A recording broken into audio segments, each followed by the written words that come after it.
dalai lamagi maudra suba mapok kumonga mangoina na mahakna laikhidraba matungda mahak kumba ama poklakhini haina phongdokre.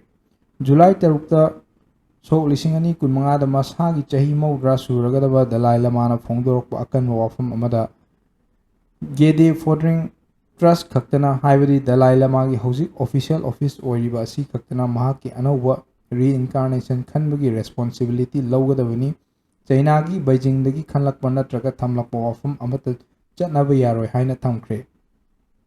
Wafam asi Tibet amasung China gi marakta tension kanna lairingai marak asida phongdorakhibani. Panba yabadi miyamna amadi prithibigi mafam kudimakta Buddhist monk ama oina achamba shanti pamjaba mi amani haina Nobel Peace Prize fawba piduna masak khanglabasu China na di Dalai Lama bu separatist amani haiduna loi thaduna mahaki successor bu traditional golden urn method sijanaduna khangani haiduna lairibani. Religious conference amada Dalai Lama gi chanabi makhatana chathakhigani haina external influencing na khud amata thinjanba ngamoi haina su phongdoki.